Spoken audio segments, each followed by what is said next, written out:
My dad works in B2B marketing. He came by my school for career day and said he was a big ROAS man. Then he told everyone how much he loved calculating his return on ad spend. My friends still laugh at me to this day. Not everyone gets B2B, but with LinkedIn, you'll be able to reach people who do. Get $100 credit on your next ad campaign. Go to linkedin.com/results to claim your credit. That's linkedin.com/results. Terms and conditions apply. LinkedIn, the place to be, to be. Capítulo 8. Ayes. Todo el capítulo 23 de Mateo es el registro de un sermón. Es el último sermón público que Jesús predicó. Su tema no es el Evangelio o el reino de Dios per se, es un potente ataque de reprensión contra los pecados religiosos de Israel y de sus líderes en particular. Qué irónico, y qué supremamente importante, es que aquel de quien se dijo, porque no envió Dios a su Hijo al mundo para condenar al mundo, sino para que el mundo sea salvo por él, Juan 3:17, convirtiera su último sermón público en un extenso mensaje de condenación. Era la mitad de la semana de la Pasión. Los acontecimientos de esa tumultuosa semana comenzaron con Jesús entrando en Jerusalén sentado sobre el lomo de un pollino con gritos de Hosana, resonando por la ciudad. Parecía para todo el mundo como si él fuese a ser llevado por una ola masiva de apoyo público a la importancia y el poder en algún puesto político, y después él finalmente inauguraría su reino prometido. Pero el entusiasmo público por Cristo era una ilusión.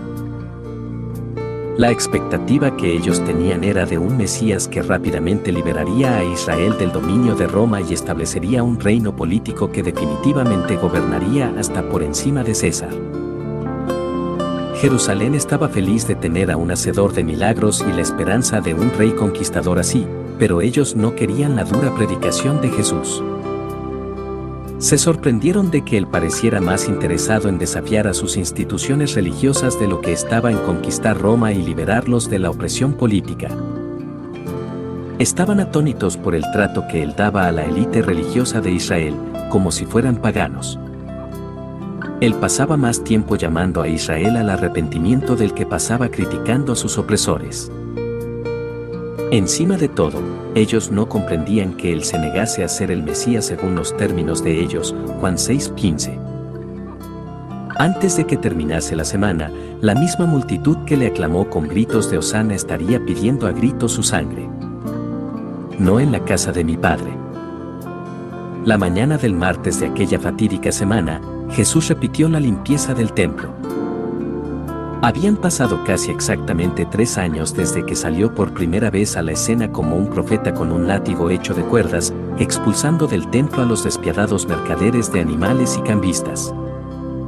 Recordará que aquel fue su primer acto público en Jerusalén. Entonces, pareció como si él entrase en los terrenos del templo saliendo de la nada y tomó a las autoridades religiosas totalmente por sorpresa. Estaba claro que ellos no supieron qué hacer con él. Ahora, 3 años después, los especuladores cambistas estaban de vuelta al trabajo, al igual que los despiadados vendedores de animales. No mucho había cambiado, excepto que los corazones de los líderes judíos se habían endurecido y enfriado, y ahora sabían exactamente qué querían hacer con Jesús. Los 3 evangelios sinópticos describen la segunda limpieza del templo, pero Marcos nos da el relato más completo. Vinieron, pues, a Jerusalén, y entrando Jesús en el templo, comenzó a echar fuera a los que vendían y compraban en el templo, y volcó las mesas de los cambistas y las sillas de los que vendían palomas, y no consentía que nadie atravesase el templo llevando utensilio alguno. Y les enseñaba, diciendo, no está escrito, mi casa será llamada casa de oración para todas las naciones. Mas vosotros la habéis hecho cueva de ladrones.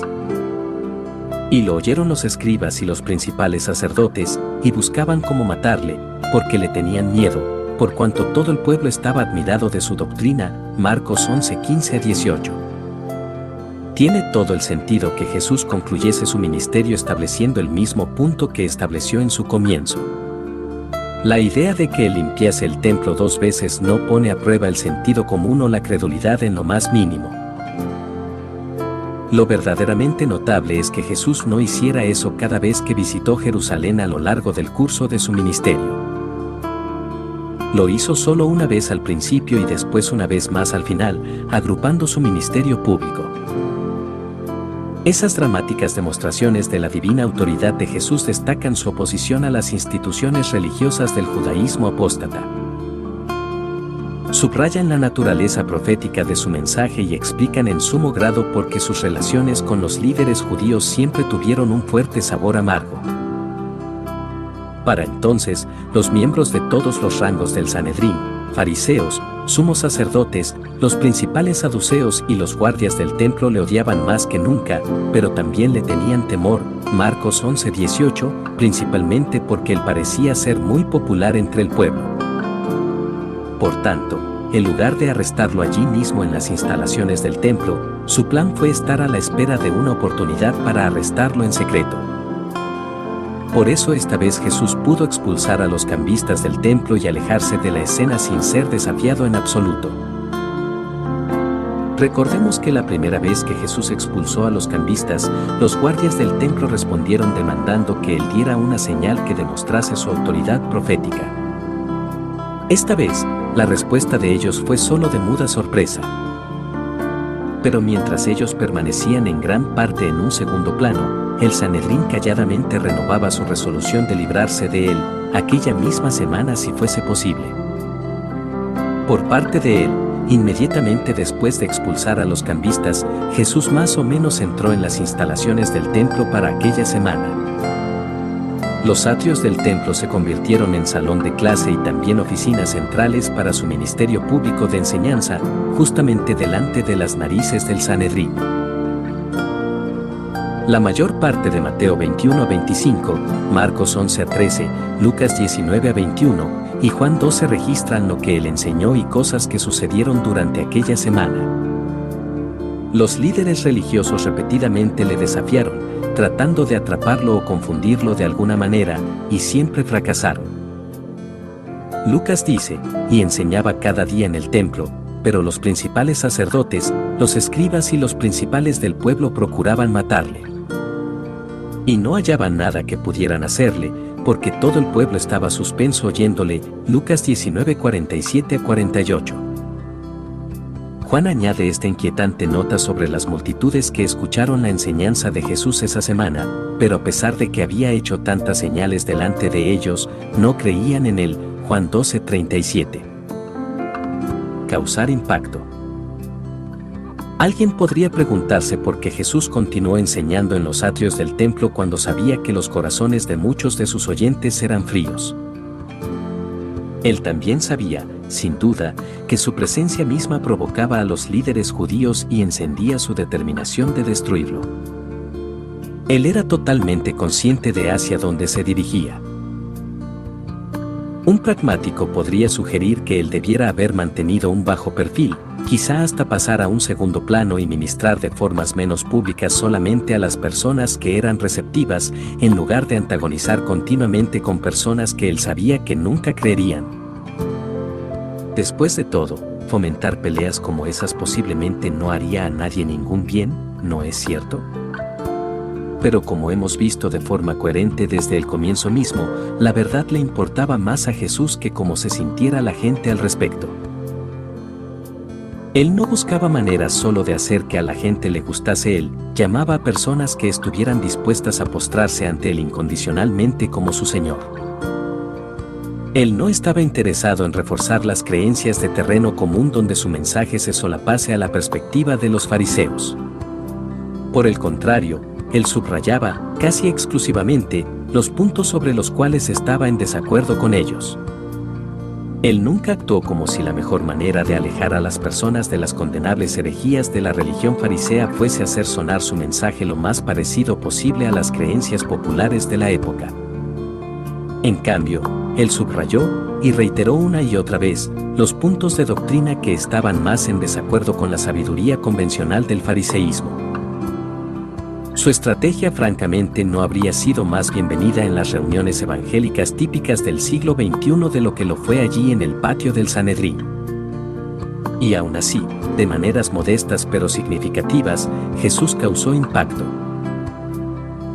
Juan 12:42-43, describiendo el ministerio de Jesús aquella semana en los atrios del templo, dice esto: con todo eso, aun de los gobernantes, muchos creyeron en él, pero a causa de los fariseos no lo confesaban, para no ser expulsados de la sinagoga.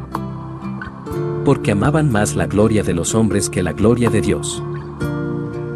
Evidentemente, Nicodemo y José de Arimatea eran representantes de un pequeño, callado, casi invisible grupo de miembros del consejo y rabinos influyentes que escuchaban a Jesús y fueron persuadidos de la verdad de su mensaje.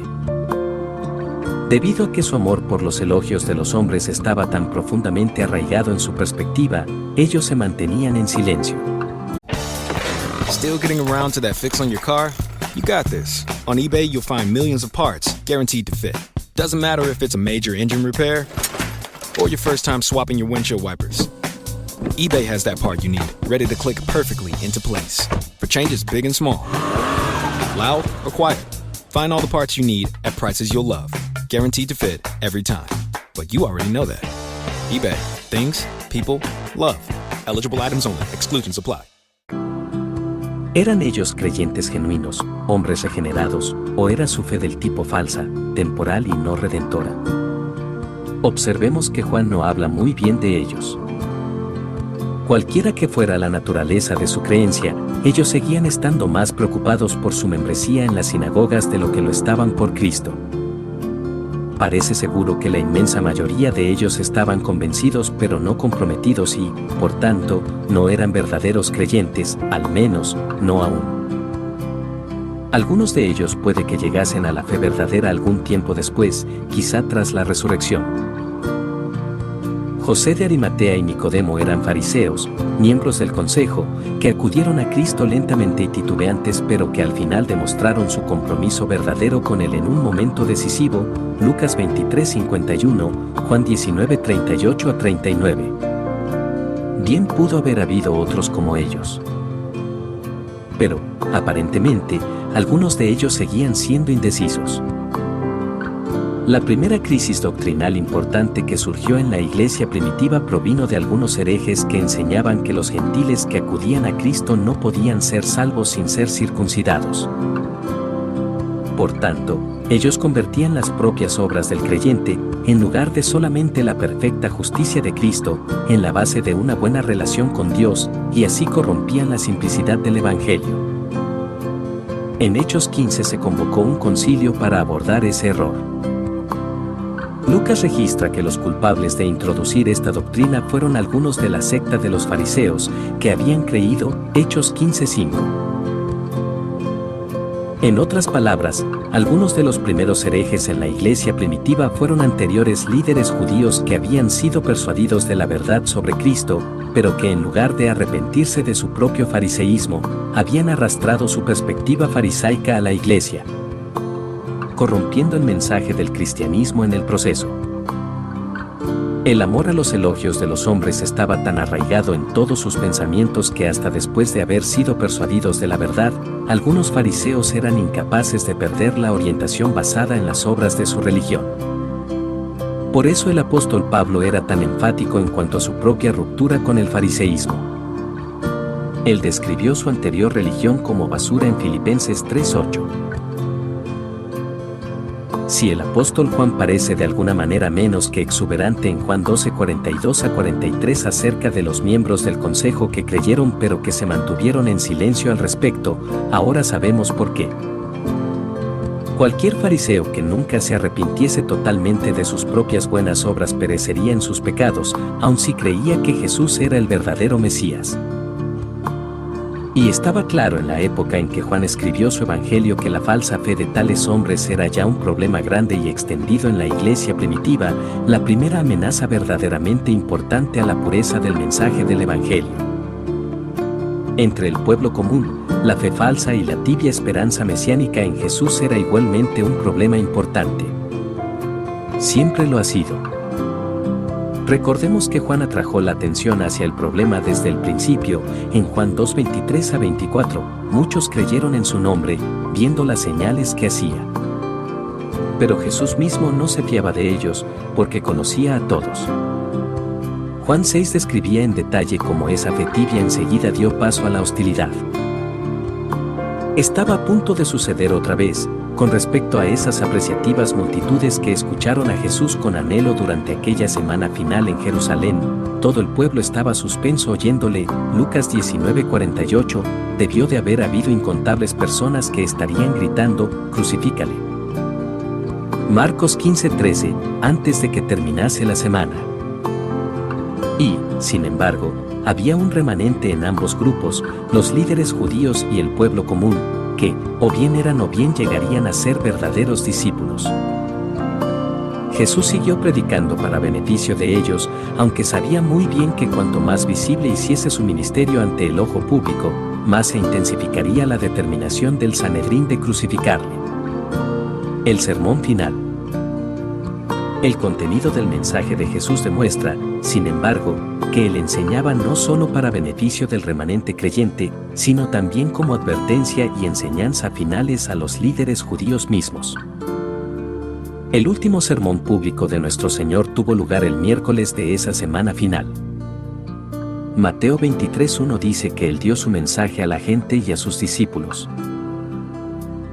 Pero está claro por el mensaje mismo que había miembros del consejo entre quienes escuchaban, porque Jesús les gritó y dirigió importantes porciones del sermón directamente a ellos. No solo estaban en el perímetro, como siempre, sino realmente mezclados entre las multitudes de incógnito y fingiendo ser atentos oyentes. Escuchaban con atención para encontrar cualquier cosa que pudieran utilizar para sorprenderle en alguna palabra, 22:15, o para torcerla y convertirla en una acusación contra él. Lo siguiente es lo que Lucas dice: procuraban los principales sacerdotes y los escribas echarle mano en aquella hora, porque comprendieron que contra ellos había dicho esta parábola, pero temieron al pueblo. Y acechándole enviaron espías que se simulasen justos, a fin de sorprenderle en alguna palabra, para entregarle al poder y autoridad del gobernador. Lucas 20:19-20. Desde luego, Jesús seguía conociendo sus pensamientos, y los confrontó más directamente que nunca antes. Él utilizó un lenguaje más áspero del que nunca había empleado. Les puso apodos. Soltó olas de condena contra su hipocresía, sobre cómo torcían la escritura, y sobre su fariseísmo. Pronunció ayes tras ayes contra ellos. Y la expresión ay no era una suave imprecación, era la más fuerte maldición profética concebible.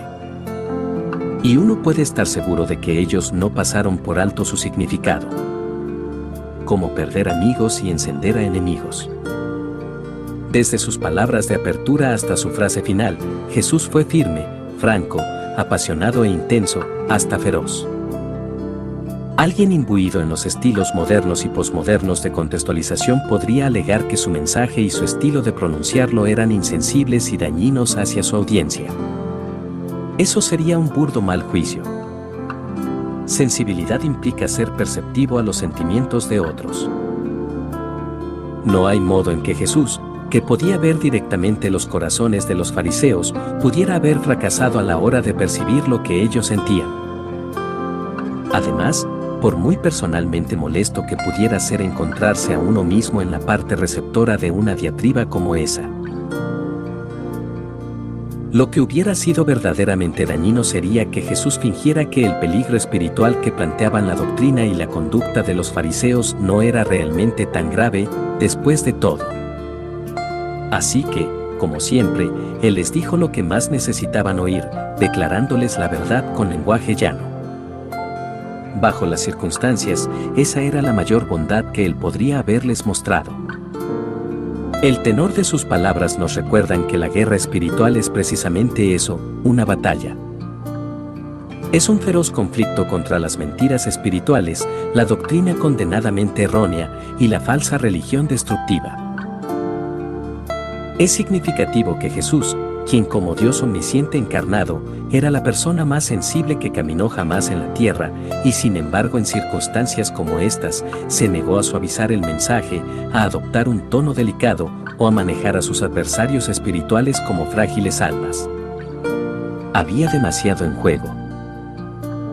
Él comenzó el mensaje de forma comparativamente de bajo tono, burlándose del orgulloso fariseísmo de los fariseos y llamando a sus seguidores a ser tan humildes como arrogantes eran los fariseos. En la cátedra de Moisés se sientan los escribas y los fariseos. Así que, todo lo que os digan que guardéis, guardadlo y hacedlo, mas no hagáis conforme a sus obras, porque dicen y no hacen. Porque atan cargas pesadas y difíciles de llevar, y las ponen sobre los hombros de los hombres, pero ellos ni con un dedo quieren moverlas. Antes, hacen todas sus obras para ser vistos por los hombres. Pues ensanchan sus filacterias, y extienden los flecos de sus mantos, y aman los primeros asientos en las cenas, y las primeras sillas en las sinagogas, y las salutaciones en las plazas, y que los hombres los llamen, Rabí, Rabí. Pero vosotros no queráis que os llamen Rabí, porque uno es vuestro Maestro, el Cristo, y todos vosotros sois hermanos. Y no llaméis Padre vuestro a nadie en la tierra, porque uno es vuestro Padre, el que está en los cielos. Ni seáis llamados maestros, porque uno es vuestro Maestro, el Cristo. El que es el mayor de vosotros, sea vuestro siervo. Porque el que se enaltece será humillado, y el que se humilla será enaltecido. Mateo 23, 2-12. Su descripción encaja perfectamente en los fariseos y sus seguidores.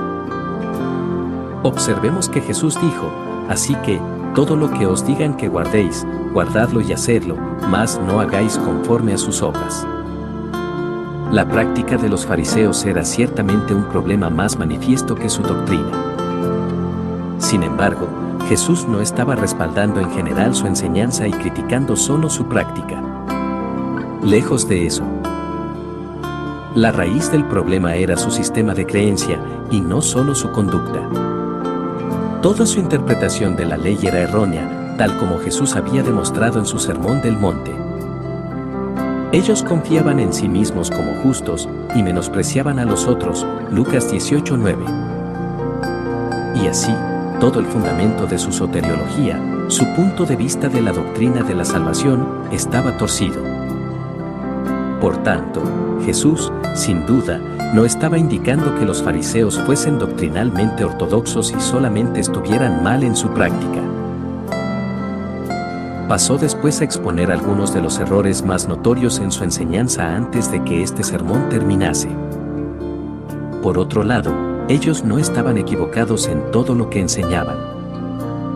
Sería aplicar muy mal la enseñanza de Jesús el tomar su condena de la religión fariseo y concluir que él respaldaba todo lo que pareciera ser lo opuesto a lo que ellos defendían. En el hincapié que ellos hacían sobre la autoridad y el peso de la ley, especialmente ya que gobernaba la moralidad pública, ellos generalmente tenían razón.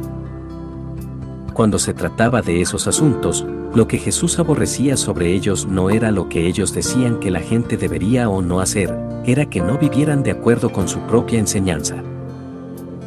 Ese era el mayor peligro que planteaba su obsesión por las cosas externas.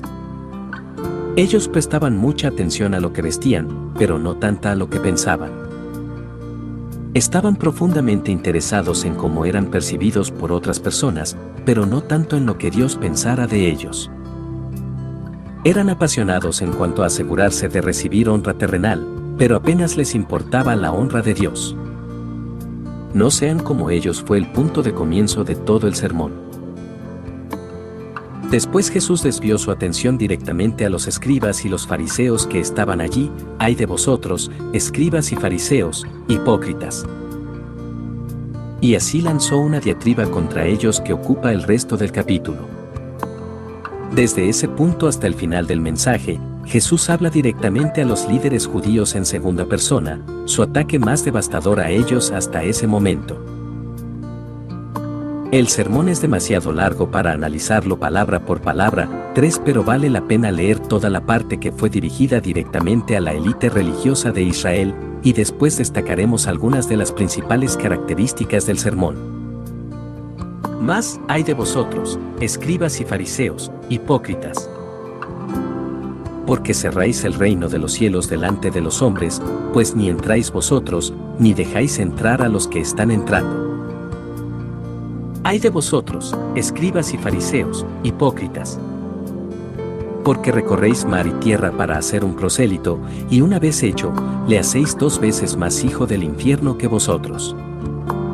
¡Ay de vosotros, escribas y fariseos, hipócritas! Porque devoráis las casas de las viudas, y como pretexto hacéis largas oraciones, por esto recibiréis mayor condenación. ¡Ay de vosotros, guías ciegos!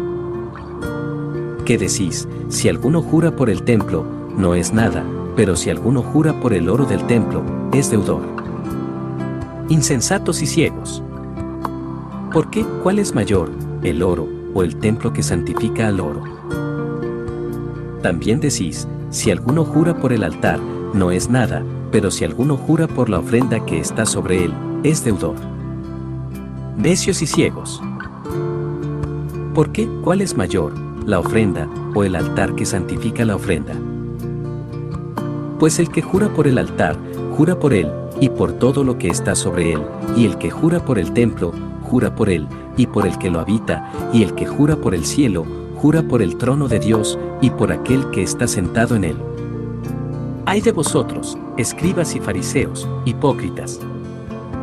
Porque diezmáis la menta y el eneldo y el comino, y dejáis lo más importante de la ley, la justicia, la misericordia y la fe. Esto era necesario hacer, sin dejar de hacer aquello.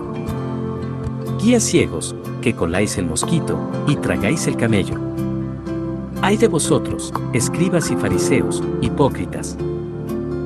Porque limpiáis lo de fuera del vaso y del plato, pero por dentro estáis llenos de robo y de injusticia. Fariseo ciego.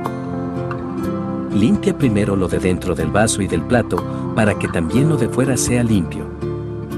¡Ay de vosotros, escribas y fariseos, hipócritas! Porque sois semejantes a sepulcros blanqueados, que por fuera, a la verdad, se muestran hermosos, mas por dentro están llenos de huesos de muertos y de toda inmundicia. Así también vosotros por fuera, a la verdad, os mostráis justos a los hombres, pero por dentro estáis llenos de hipocresía e iniquidad. ¡Ay de vosotros, escribas y fariseos, hipócritas! Porque edificáis los sepulcros de los profetas y adornáis los monumentos de los justos, y decís, si hubiésemos vivido en los días de nuestros padres, no hubiéramos sido sus cómplices en la sangre de los profetas.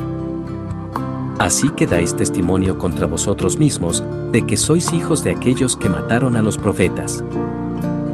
Vosotros también llenad la medida de vuestros padres. Serpientes, generación de víboras. ¿Cómo escaparéis de la condenación del infierno? Por tanto, he aquí yo os envío profetas y sabios y escribas, y de ellos, a unos mataréis y crucificaréis, y a otros azotaréis en vuestras sinagogas, y perseguiréis de ciudad en ciudad, para que venga sobre vosotros toda la sangre justa que se ha derramado sobre la tierra. Desde la sangre de Abel el justo hasta la sangre de Zacarías hijo de Berequías, a quien matasteis entre el templo y el altar.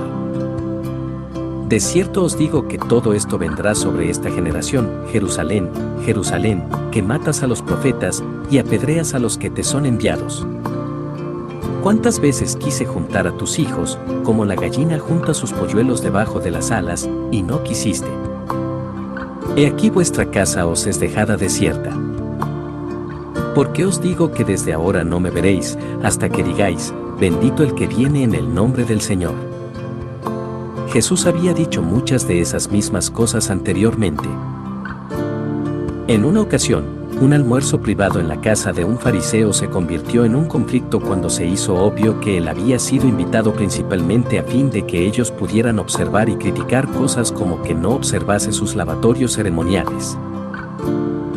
En aquella ocasión, en presencia de varios fariseos, Jesús dio una mordaz reprensión en la cual dijo muchas de estas mismas cosas, Lucas 11:37-54.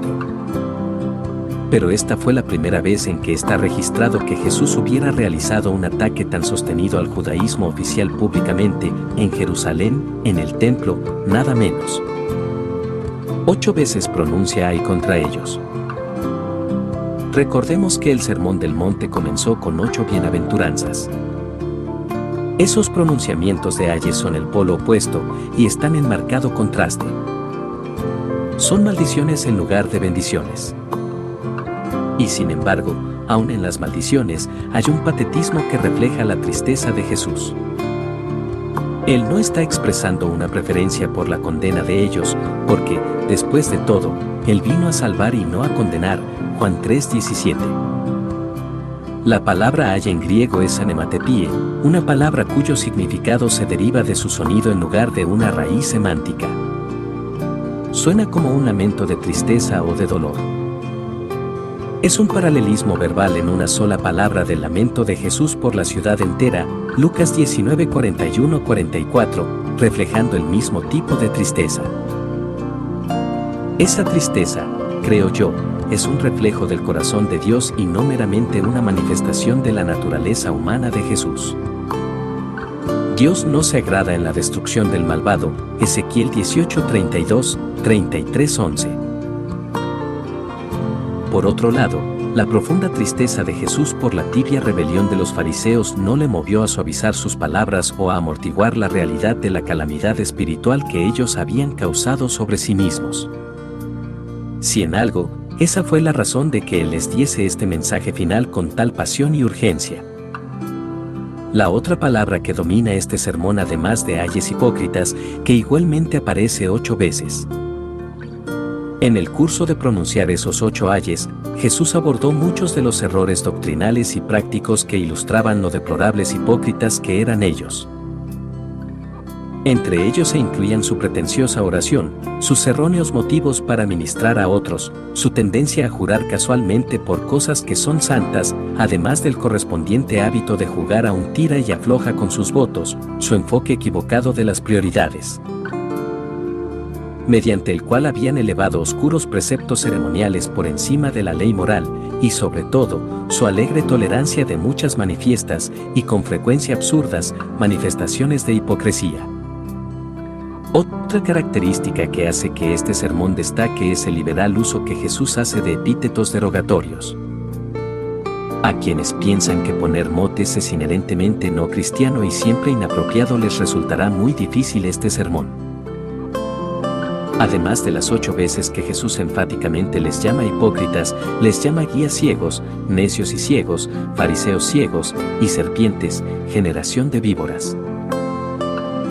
Este no fue un intento de ganarse estima ante los ojos de ellos, no fue un intento de persuadirlos con suaves palabras o con una obertura amigable. No fue el tipo de palabra suave que aleja la ira. Pero era la verdad, y era lo que los fariseos, al igual que aquellos potencialmente influenciados por ellos, necesitaban oír desesperadamente. No tan manso y humilde. Tristemente, este sermón también fue un pronunciamiento de juicio final contra los líderes religiosos y sus seguidores que habían rechazado a Cristo y que, a esas alturas, habían endurecido tanto sus corazones contra el que nunca creerían. Subrayó de manera verbalmente gráfica la finalidad del juicio que Jesús había hecho cuando declaró imperdonable la blasfemia de los fariseos. También extendió de modo efectivo ese juicio para incluir no solo a otros creyentes endurecidos, sino también a las instituciones que se habían convertido en monumentos a ese corrupto sistema religioso, el Sanedrín, el sacerdocio corrupto, los fariseos y saduceos. La jerarquía religiosa completa que en efecto había tomado el templo. Al final del mensaje, cuando Jesús dijo, «He aquí vuestra casa os es dejada desierta», estaba pronunciando y que ved, la gloria se ha alejado, sobre el templo. En lugar de la casa de mi Padre, Juan 2:16, ahora era vuestra casa. La gloria de Israel se alejó del templo para bien, para no volver a regresar hasta que todo Israel diga, bendito el que viene en el nombre del Señor. Antes de que esa generación saliera de la escena, los ejércitos romanos asolaron el templo de Herodes. Desde entonces hasta ahora, Israel no ha tenido templo, ni sacrificios, ni medios de cumplir los aspectos más importantes de su ley ceremonial, ningún otro medio de expiación aparte del Cordero de Dios que quita el pecado del mundo. Así, la dramática salida de él del templo fue un importante punto decisivo para todo Israel. No es sorprendente que él hablase con tal pasión e intensidad. Podemos aprender mucho de observar cómo Jesús trató la falsa religión y a sus defensores. La valentía con la cual él asaltó el error está muy carente en la actualidad, y la Iglesia está sufriendo debido a ello. No necesitamos un regreso a la rama del fundamentalismo cuyos líderes defendían todo el tiempo y luchaban prácticamente por todo, con frecuencia atacándose unos a otros por oscuras e insignificantes diferencias. Mucho menos necesitamos persistir en el erróneo curso del denominado neoevangelicalismo, donde el interés principal ha sido siempre la respetabilidad académica y donde el conflicto y las fuertes convicciones son considerados automáticamente groseros y descorteses. De hecho, lo último que podemos permitirnos hacer en estos tiempos posmodernos, mientras los enemigos de la verdad están dedicados a hacer que todo sea confuso, sería rogar una moratoria sobre el candor o estar de acuerdo en un alto el fuego con personas que se deleitan en probar los límites de la ortodoxia. Ser amigable y afable es a veces sencillamente la postura equivocada, Nehemías 6, 2-4. Debemos recordar eso. Alguien que hace una profesión de fe en voz alta pero que constantemente no vive de acuerdo con ella tiene que ser expuesto por causa de su propia alma. Más que eso, quienes se sitúan a sí mismos como maestros representando al Señor e influencian a otros a la vez que corrompen la verdad necesitan ser denunciados y refutados. Por causa de ellos, por causa de otros que son víctimas de sus errores, y especialmente por la gloria de Cristo, que es la verdad encarnada. Jesús mismo nos recordó esas cosas en el último pasaje bíblico en que habló a su iglesia. Epílogo. La última diatriba pública de Jesús en Mateo 23 contra los doctores de la ley, los escribas y los fariseos no fue, de ninguna manera, el final de su largo conflicto con ellos. Justamente días después de que él diera ese mensaje, las autoridades judías le entregaron a los romanos para ser crucificado. Fue la forma de ejecución más larga y degradante a que posiblemente podían someterlo. Así, la conspiración maquinada por primera vez en Juan 11:43 finalmente llegó a realizarse. Y la verdadera maldad de la clase religiosa de Israel fue manifestada en el más malvado acto de crueldad y de injusticia jamás cometido. Los hijos de aquellos que mataron a los profetas. Mateo 23:31, finalmente asesinaron a su Mesías, el único ser humano verdaderamente inocente y totalmente justo que haya vivido nunca. Cualquiera que viese morir a Jesús debió de haber pensado que estaba observando el triunfo final del Sanedrín sobre su adversario más declarado. Parecía como si Jesús fuese a ser permanentemente silenciado. Desde la perspectiva de los líderes religiosos, ese debería haber sido el final del asunto. Ellos debieron de haber esperado que su enseñanza finalmente se desvaneciese de la memoria y que su nombre quedase solamente como una advertencia para cualquier otro inclinado a oponerse a la doctrina y la autoridad del poderoso Sanedrín. Desde luego que eso no fue en absoluto lo que realmente sucedió. Días después, Cristo resucitó de modo triunfal de la muerte, dando valentía a sus seguidores y desatando a un ejército de discípulos para llevar a cabo su obra. Él les dijo: «Id por todo el mundo y predicad el Evangelio a toda criatura», Marcos 16:15. Enseñándoles que guarden todas las cosas que os he mandado, Mateo 28:20. Implícito en esa comisión estaba un mandato a contender por la verdad de la misma forma en que él lo había hecho. Andar como él anduvo. Algunos lectores podrían cuestionar si Cristo es realmente el ejemplo que deberíamos seguir al confrontar el error. Después de todo, Él era Dios encarnado, con toda la sabiduría de la omnisciencia divina a su disposición. Él podía ver los corazones de las personas y leer sus pensamientos, Él conocía la verdad perfectamente sin ninguna de las limitaciones que nosotros sufrimos como criaturas caídas. Nosotros por naturaleza nos inclinamos al error, Él era inmune al error de cualquier tipo, ¿y acaso no dijo Jesús mismo que no deberíamos intentar separar el trigo de la cizaña? No, no sea que al arrancar la cizaña, arranquéis también con ella el trigo. Dejad crecer juntamente lo uno y lo otro hasta la siega, Mateo 13:29-30. Él también dijo: no juzguéis, y no seréis juzgados, no condenéis, y no seréis condenados, Lucas 6:37. Después de todo, el Padre, todo el juicio dio al Hijo, Juan 5:22.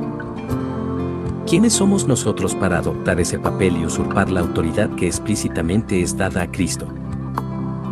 Eso es totalmente correcto cuando se trata de juzgar los secretos de los corazones de los hombres, sus motivos, sus pensamientos privados o sus intenciones ocultas. Nosotros no podemos ver esas cosas y por eso no podemos juzgarlos adecuadamente. Ni siquiera hemos de intentarlo. Pero el que me juzga es el Señor. Así que, no juzguéis nada antes de tiempo, hasta que venga el Señor, el cual aclarará también lo oculto de las tinieblas y manifestará las intenciones de los corazones. 1 Corintios 4:4-5. ¿Tú quién eres, que juzgas al criado ajeno? Para su propio Señor está en pie, o cae. Romanos 14:4. Dios juzgará por Jesucristo los secretos de los hombres. Romanos 2:16. Ese es el punto de la parábola de la cizaña. La cizaña se parece al trigo de todas las maneras superficiales. Hasta que ambos dan fruto y maduran, es prácticamente imposible distinguir el trigo de la cizaña. La cizaña, por tanto, representa a personas que se parecen a los cristianos y actúan como ellos, falsos profesores. Se mezclan en la comunión de la iglesia, dan un testimonio que suena bien acerca de su fe en Cristo y parecen exactamente creyentes auténticos. Pero no son auténticos. Su fe es una farsa. Son personas no regeneradas. Sabemos que hay cizaña en casi todas las comunidades de creyentes, porque Jesús dio esa parábola como una ilustración de cómo sería su reino en la era de la iglesia, y porque de vez en cuando parte de la cizaña abandonará la fe por completo, aceptando alguna condenable herejía, o cayendo en algún pecado que él o ella no están dispuestos a abandonar ni a arrepentirse. En tales casos, hemos de confrontar al individuo, llamarlo al arrepentimiento y expulsarlo de la iglesia si se niega firmemente a arrepentirse. Mateo 18:15-18. A los cristianos falsos y los fingidores mundanos Dios les permite caer con el propósito de recordarnos que no todo aquel que afirma ser cristiano lo es realmente. Salieron de nosotros, pero no eran de nosotros, porque si hubiesen sido de nosotros, habrían permanecido con nosotros, pero salieron para que se manifestase que no todos son de nosotros. 1 Juan 2:19. Pero observemos, las personas que activamente enseñan errores graves, especialmente doctrinas que corrompen la verdad vital del Evangelio, deben ser confrontadas y hay que oponerse a ellas. Sus falsas ideas han de ser refutadas y ellos deben ser llamados al arrepentimiento. Y si niegan a las advertencias y continúan su asalto contra la verdad, tenemos la obligación de denunciar su error y hacer todo lo posible para frustrar sus esfuerzos por difundirlo. Tales falsos maestros no son cizaña que hay que tolerar en la iglesia, son malditos anticristos. 1 Juan 2:18, a quienes hay que exponer, contradecir, denunciar y negar. Pablo era claro con respecto a esto, mas si aun nosotros, o un ángel del cielo, os anunciare otro evangelio diferente del que os hemos anunciado, sea anatema. Como antes hemos dicho, también ahora lo repito, si alguno os predica diferente evangelio del que habéis recibido, sea anatema. Gálatas 1:8-9. El apóstol Juan fue igualmente firme, porque muchos engañadores han salido por el mundo, que no confiesan que Jesucristo ha venido en carne. Quien esto hace es el engañador y el anticristo. Mirad por vosotros mismos, para que no perdáis el fruto de vuestro trabajo, sino que recibáis galardón completo. Cualquiera que se extravía y no persevera en la doctrina de Cristo, no tiene a Dios. El que persevera en la doctrina de Cristo, ese sí tiene al Padre y al Hijo. Si alguno viene a vosotros, y no trae esta doctrina, no lo recibáis en casa, ni le digáis, bienvenido. Porque el que le dice, bienvenido, participa en sus malas obras. 2 Juan 7:11. Como hemos observado desde el comienzo, ciertamente necesitamos ejercer una debida cautela al hacer juicio sobre la gravedad del error de otra persona. Nunca debemos juzgar superficialmente. Necesitamos recordar que, sin duda, somos propensos a juzgar mal y a tener errores nosotros mismos. Todos ofendemos muchas veces, Santiago 3:2. Es bastante cierto que esas cosas deberían hacer que nos mantuviésemos humildes. De hecho, casi cada vez que la Escritura pone a Cristo como nuestro ejemplo a seguir, el énfasis está en su humildad, especialmente en su disposición a soportar el insulto personal sin arremeter o ser beligerante, pues, ¿qué gloria es, si pecando sois abofeteados, y lo soportáis? Mas si haciendo lo bueno sufrís, y lo soportáis, esto ciertamente es aprobado delante de Dios. Pues para esto fuisteis llamados, porque también Cristo padeció por nosotros, dejándonos ejemplo, para que sigáis sus pisadas, el cual no hizo pecado, ni se halló engaño en su boca, quien cuando le maldecían, no respondía con maldición, cuando padecía, no amenazaba, sino encomendaba la causa al que juzga justamente. 1 Pedro 2:20-23. Fue inmediatamente después de que lavase los pies de sus discípulos cuando Jesús dijo, porque ejemplo os he dado, para que como yo os he hecho, vosotros también hagáis. Juan 13:15. Y cuando el apóstol Juan escribe, el que dice que permanece en él, debe andar como él anduvo. 1 Juan 2:6, el contexto se trata del amor. En otras palabras, seguir los pasos de Cristo comienza con estar dispuesto a entregarse, estar dispuesto a sufrir como Él sufrió, a amar como Él amó, y a ser humilde como Él fue humilde. Mas el fruto del Espíritu es amor, gozo, paz, paciencia, benignidad, bondad, fe, mansedumbre, templanza, contra tales cosas no hay ley. Gálatas 5:22-23. Se nos prohíbe ser agresivos y se nos insta a seguir la justicia, la fe, el amor y la paz, con los que de corazón limpio invocan al Señor. 2 Timoteo 2:22. La Escritura elogia la mansedumbre, nos manda a ser pacificadores, nos enseña a ser amables y nos prohíbe juzgar lo que no podemos evaluar con justicia. Juzgar con justo juicio. Pero nada de eso nos da razón alguna para suspender el juicio por completo. De hecho, sería pecaminoso hacer eso. El discernimiento es tarea de todo cristiano, examinadlo todo, retened lo bueno. Absteneos de toda especie de mal. 1 Tesalonicenses 5:21-22. Juzgad con justo juicio. Juan 7:24. También somos llamados a ser soldados por la causa de la verdad. El conflicto espiritual entre las fuerzas de las tinieblas y la verdad de Dios es, después de todo, guerra. Eso significa, entre otras cosas, que tenemos lucha que entablar. Como hemos visto a lo largo de este libro, la popular idea de que siempre hay que evitar el conflicto es sencillamente equivocada. Hay veces en que debemos ser confrontacionales en lugar de ser amables. Porque hay aún muchos contumaces, habladores de vanidades y engañadores, mayormente los de la circuncisión, a los cuales es preciso tapar la boca. Tito 1:10-11. Si te estremeces ante eso o crees que no hay modo de que tal actitud agresiva pudiera ser una respuesta santificada al error doctrinal en una cultura posmoderna,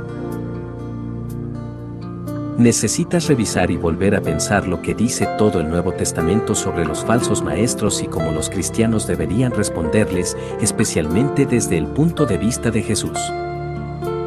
Una palabra final de Cristo. Mencioné al comienzo de este epílogo que la crucifixión de Jesús no puso fin a su conflicto con la falsa religión, ni tampoco su ascensión al cielo. En sus mensajes finales a la Iglesia, dados al apóstol Juan en una visión varias décadas después de la ascensión de Cristo al cielo, vemos que el silenciar a los falsos maestros seguía siendo uno de los principales intereses de nuestro Señor, aún desde su trono en el cielo. Él se dirigió a 7 iglesias: Efeso, Esmirna, Pérgamo, Tiatira, Sardes, Filadelfia y Laodicea. Solamente 2 de las iglesias, Esmirna y Filadelfia, fueron elogiadas por su fidelidad sin ninguna calificación o indicación de reprensión. Las dos habían permanecido fieles a Cristo a pesar de la influencia de los que se dicen ser judíos, y no lo son, sino sinagoga de Satanás, Apocalipsis 2:9 y 3:9. Las otras 5 iglesias recibieron diversas medidas de reprensión, basadas en lo corruptas, infieles o espiritualmente letárgicas que eran. Un tema destacable en prácticamente todos los mensajes de Jesús a esas 7 iglesias es el asunto de cómo respondieron a los falsos maestros y catalogaron a los herejes que había entre ellos. Efeso, desde luego, fue la iglesia a la que Jesús reprendió con estas palabras: pero tengo contra ti, que has dejado tu primer amor. Pero Efeso, sin embargo, fue fuertemente elogiada 2 veces porque se negó a tolerar a los falsos maestros.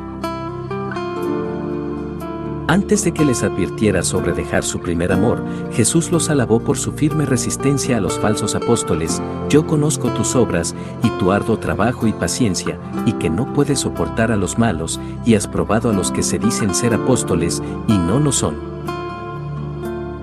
Y los has hallado mentirosos. Después, les dijo: pero tienes esto, que aborreces las obras de los Nicolaitas, las cuales yo también aborrezco.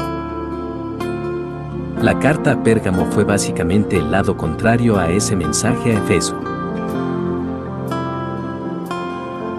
Cristo elogió a los santos de Pérgamo por aferrarse al nombre de Él y no negar la fe, aunque moraban donde estaba el trono de Satanás.